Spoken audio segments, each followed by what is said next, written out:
Thank you for tuning in to No Flag Radio. I'm your host, P.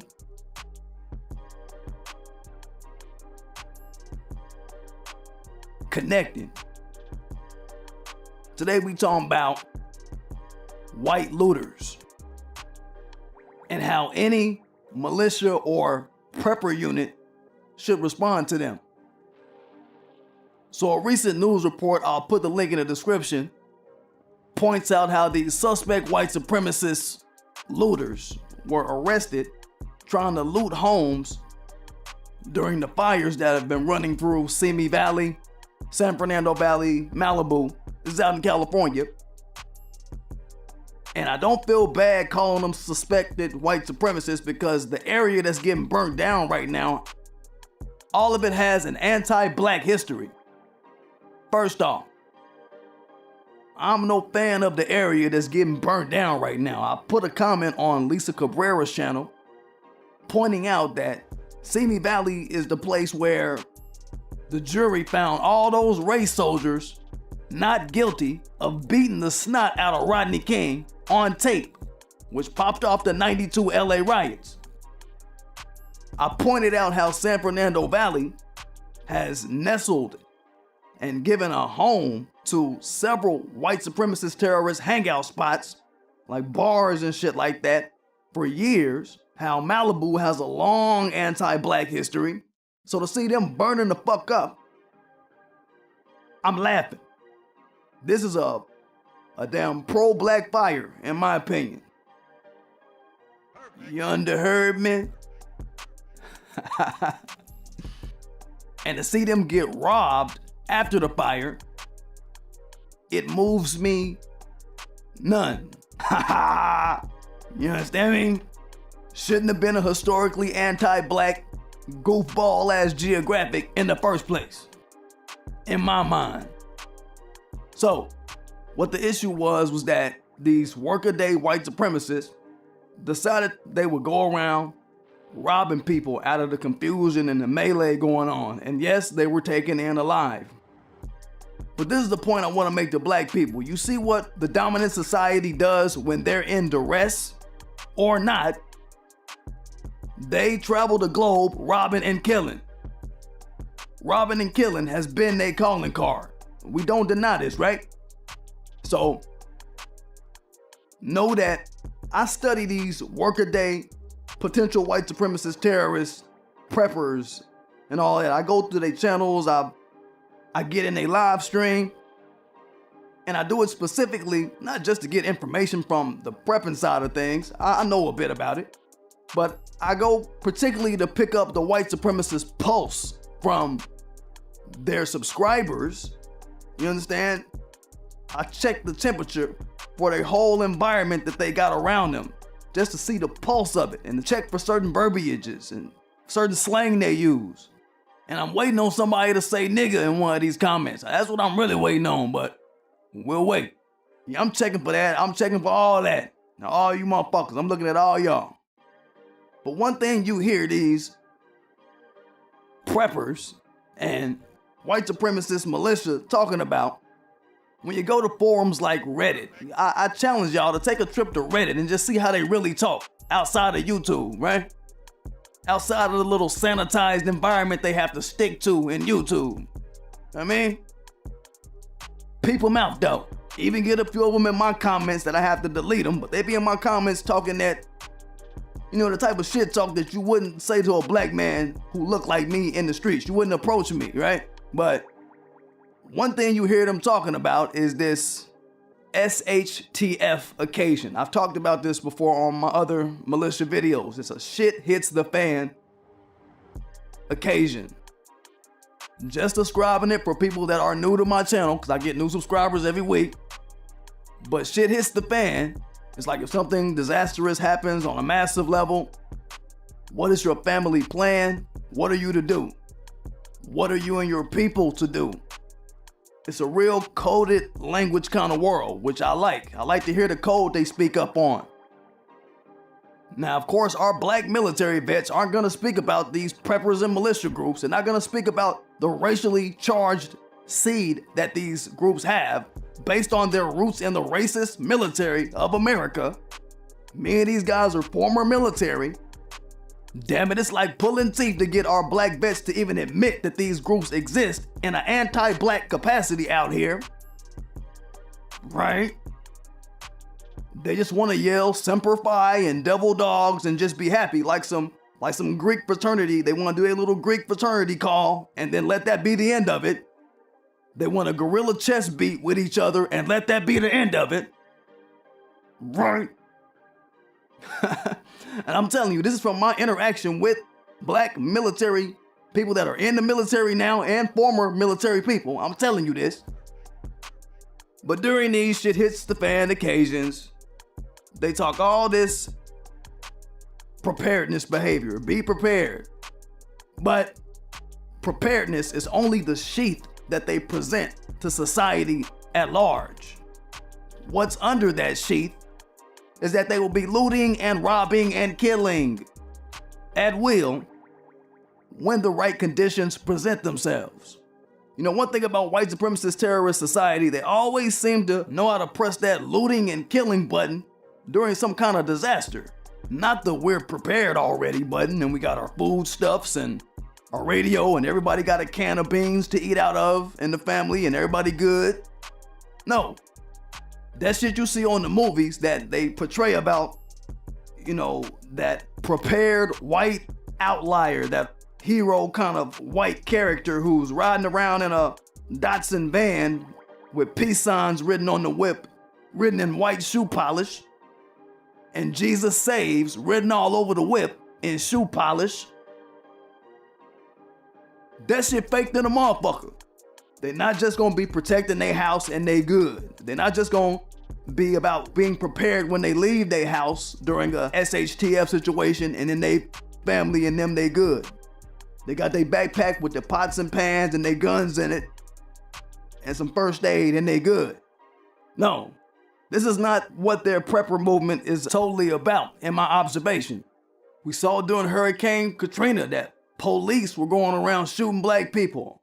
The Danziger Bridge comes to mind. We saw in Hurricane Katrina, Ronald Bourgeois Jr. shooting black people during a disaster situation. Randomly, he got charged with hate crime shit. White folk were robbing and killing. We saw it last year with Hurricane Harvey.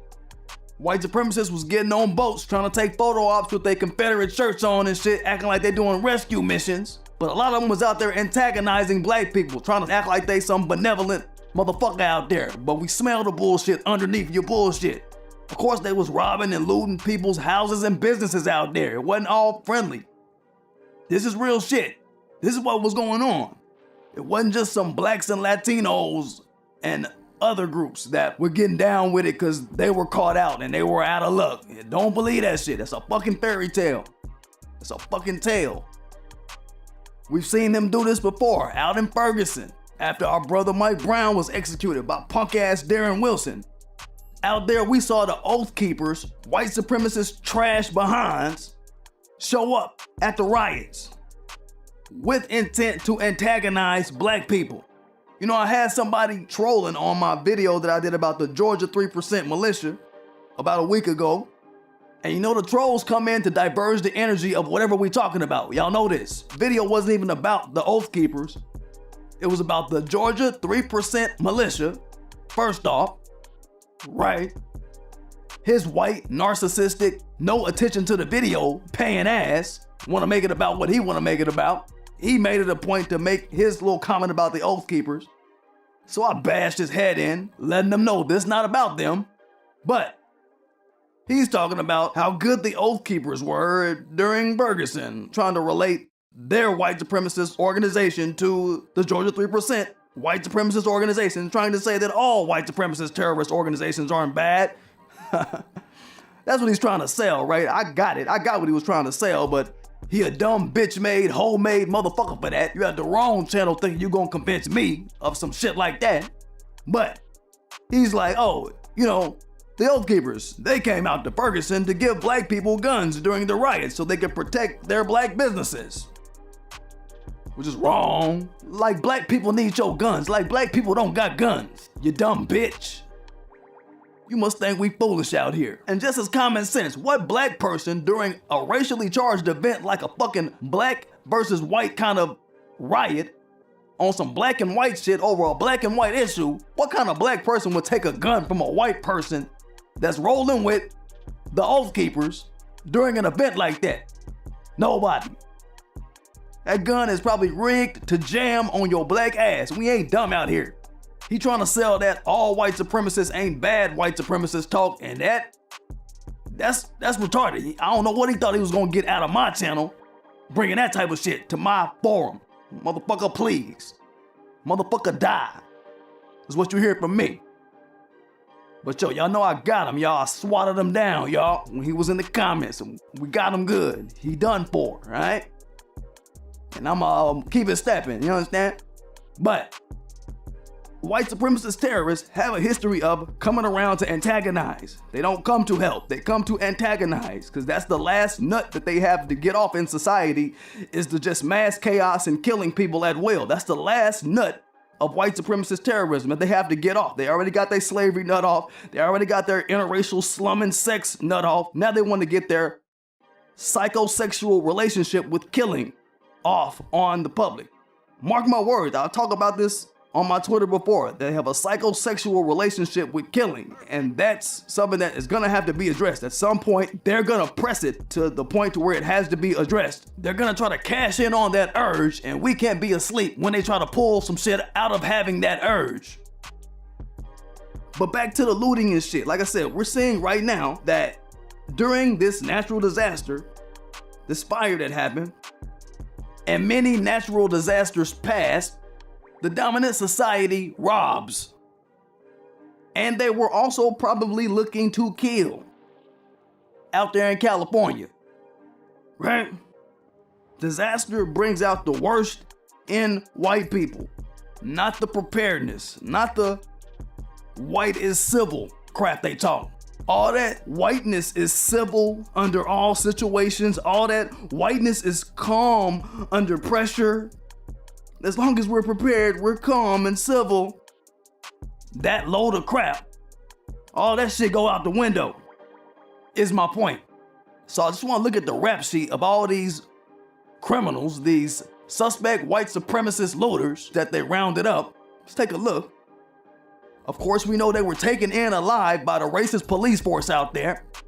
Take note of that, black people. White supremacist terrorist police force are taking in white supremacist terrorists alive when they do crimes, like looting, but they'll try to shoot you.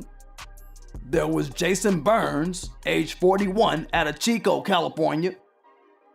And a couple of weeks ago, when the fires first started, I started doing research on all these areas to see if they had an anti-black history. And basically went to all these forums where people were asking, how would it be if I moved to this area and so forth?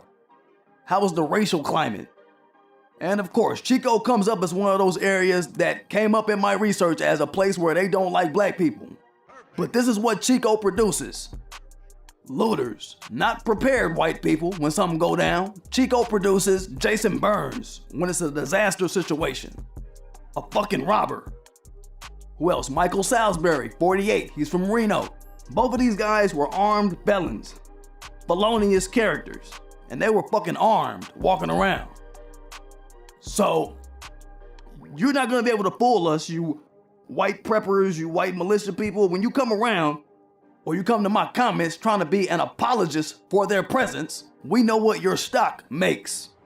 We know what your white enclaves, your friendly neighborhood collaborative prepper group type communities, we know what your people produce. We know what your cities produce. People like these dudes when it's a disaster, all right?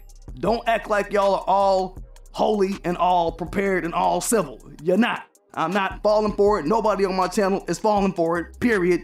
Go somewhere else with that bullshit.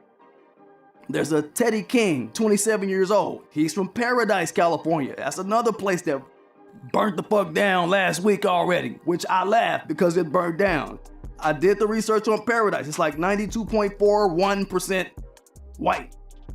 from my research last week. After it burnt down, I was like, man, let me just do some research on how evil this place probably was. And of course, all my findings show that, yeah, it was a sundown town, and the people that lived in and around it, they vouched for it on so many different forums that I went and checked out on. So yeah, you know what that's about. Anti-black place. So fuck them. Fuck them. It's karma, it's good, I love it. Another guy they caught out there looting, John Brown, he's 38. From Oroville, which is in Northern California. They had an emergency dam crisis a couple years ago where the dam was about to wash people out type of shit. Some sort of malfunction. And guess what happened during that time? All this preparedness that white folk talk about, they was out there looting and robbing. There was a guy named John Beebe Jr., John F. Beebe. They gave him life in prison for trying to loot and rob during that dam crisis. Because he was already another felon, right? He hit that 3 strikes law, so he's a multiple felon out there. Not no good angel-ass, angelic white male out there. He's a fucking felon. They nabbed him up on multiple burglaries before this. So you know his history is probably way more sordid than that. Because you know they let white criminals go and let them roam the streets and do crime repetitively and allow them to live to commit multiple crimes. But this dude was not being prepared, this John F. Beebe character, not being, let's organize our neighbors, buddy, so we can be ready when shit hits the fan, buddy. No, he wasn't that shit. He wasn't a calm and stoic-minded kind of white male out there, and he was doing the same shit that these people that I'm running down right now were doing during the fires. He was robbing people, all right? But he came all the way from Oroville, this John Brown character. Also a predominantly white area. Just so he could rob, all right? He brought his robbing ass ways from Oroville all the way down to this area, to the Woolsey Fire area, to be robbing. You understand? To not be prepared. You understand? This is what's gonna happen when a shit hits the fan occasion pops off around this bitch. So I'm trying to get my people prepared. I got a lot more videos that's gonna touch on some things that y'all gonna be like, all right, yeah, P, that was necessary. Who else? This dude named Shane Tennell. Shane Tennell Jr., he 22. Tracy Sizer, 42. They both from a place called Magalia. This is what happens when a society built on whiteness as being good doesn't see white threat. So as black people, we need to have it on our mind that any prepping we do has to have handling the white looter in mind, specifically shooting the white looter, because that's all these other motherfuckers talk about anyway, is shooting looters. Well, then we shooting white looters too. We the white looter shooters over here.